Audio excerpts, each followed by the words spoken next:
बोकारो अब देश की तीरंदाजी राजधानी बनने की ओर बढ़ रहा है।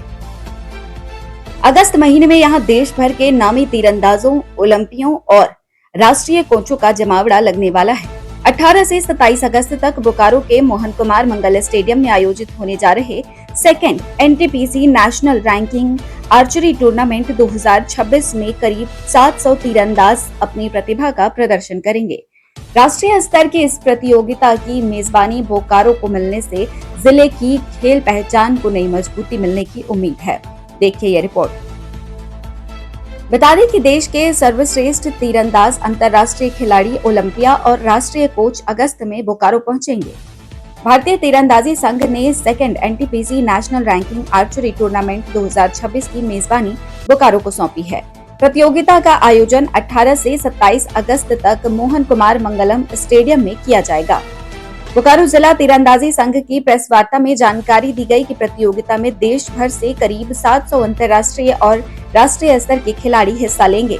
इस दौरान सीनियर, जूनियर और सब जूनियर वर्ग की रिकर्व और कंपाउंड स्पर्धाओं में रोमांचक मुकाबले देखने को मिलेंगे। और बोकारो जिला तीरंदाजी संघ निश्चित रूप से इस टूर्नामेंट को बहुत ही भव्य, शानदार और ऐतिहासिक बनाने का हम लोग काम करेंगे। ये इतने महत्वपूर्ण टूर्नामेंट है जिसमें पूरे देश भर के सभी महत्वपूर्ण राष्ट्रीय और अंतर्राष्ट्रीय स्तर के खिलाड़ी भाग लेंगे और लगभग 1000 खिलाड़ी, सभी ग्रुप का मिलाकर लगभग 1000 से ज़्यादा खिलाड़ी इस टूर्नामेंट में भाग लेंगे। आयोजन होगा?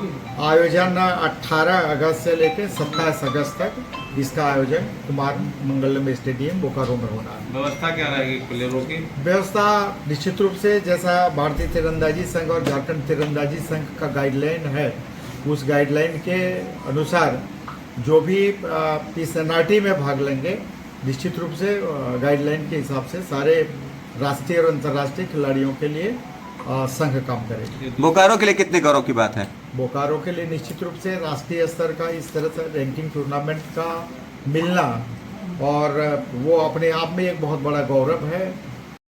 आयोजकों का मानना है कि इस राष्ट्रीय आयोजन से बोकारो की पहचान खेल नगरी के रूप में और मजबूत होगी। साथ ही स्थानीय खिलाड़ियों को देश के शीर्ष तीरंदाजों के साथ खेलने, सीखने और अनुभव हासिल करने का सुनहरा अवसर मिलेगा। तो बहुत है, बोकारो में नेशनल हो जाना, वो भी एनआरटी, हम तो इमेजिन भी नहीं कर सकते थे। इतना दिन के बाद हम लोग ने इस बार सर का थ्रू से ट्राइब सर ने बोले कि हम लोग बोकारो कर सकते हैं। उन पे जो मुंडा जी और हमारा सेक्रेटरी पूर्णिमा महतो जी ने साथ दिए। उनके बाद हम लोग को मिला, पर हमको अभी तक हमको विश्वास नहीं हो रहा कि हम लोग ये इतना बड़ा प्रोग्राम बोकारो में होने जा रहा है। मेरे लिए तो बहुत खुशी का बात है। उनको साथ देने के लिए राजन भैया हमारा सामने में है, हमेशा सपोर्ट करते हैं। इन्हीं का रेक्टेक में भी होगा इधर में। वो लोग को देखना और वो लोग का आना हम लोग के लिए, बोकारो के लिए बहुत बड़ी बात। बच्चा लोग का वो लोग को देखने के बाद स्पोर्ट्स का जो अभी जो रुक गए हैं, वो हमको लगता है कि एक अभी 20% नहीं, हमको लगता है 80% तक बढ़ जाएगा। उन लोग को देख के उन लोग का हिम्मत इतनी, तो एक लोग एक जो बोलता है ना, एक ओलंपिक खेलने वाला बच्चा, आने वाला जो प्लेयर सब, जब वो लोग को देखने के बाद बच्चा लोग का अपने आप मन बढ़ना ही है बोकारो में।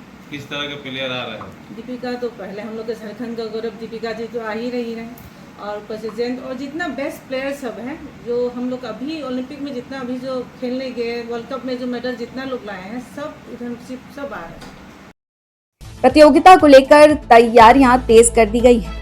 सर्किट हाउस में अधिकारियों और आयोजन समिति की बैठक के बाद मोहन कुमार मंगलम स्टेडियम का निरीक्षण किया गया। सुरक्षा व्यवस्था, खिलाड़ियों के ठहरने, मैदान की गुणवत्ता और अन्य बुनियादी सुविधाओं की समीक्षा की गई। नमस्कार, मैं राजेंद्र भैया।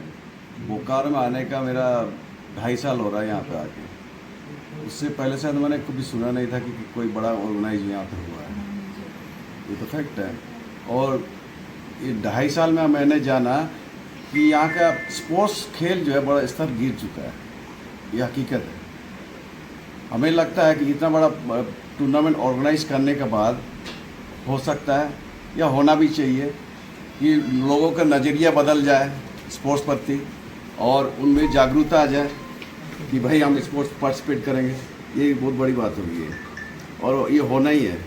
कहीं पे भी कोई भी स्टेट में हम टूर्नामेंट कराते हैं तो देखा गया है कि जो गेम किया जाता है वो देखिए 1-2 दिन के पहले एकदम उसी में तैयारी करते हैं बच्चे लोग, सब सारे लोग इंटरेस्ट लेते हैं।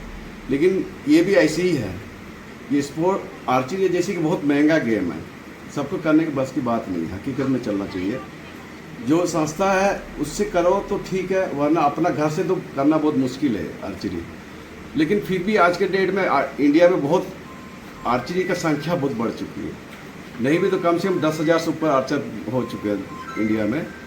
तो मेरा ख्याल से अगर ये टूर्नामेंट होता है यहाँ पे और सक्सेसफुल और हिस्ट्रिकल अगर सक्सेसफुल होता है तो मेरा हिसाब से और मेरा विश्वास भी है कि यहाँ के आर्चर लोग भी और संख्या बढ़ेगी। राष्ट्रीय स्तर के इस प्रतिष्ठित प्रतियोगिता से न सिर्फ देश के नामी तीरंदाजों का प्रदर्शन देखने को मिलेगा, बल्कि बोकारो को खेल मानचित्र पर एक नई पहचान भी मिलेगी। अब खेल प्रेमियों की नजरें अगस्त में होने वाले इस तीरंदाजी महाकुंभ पर टिकी हुई है। बोकारो से मुनादी लाइव के लिए नीरज सिंह की रिपोर्ट।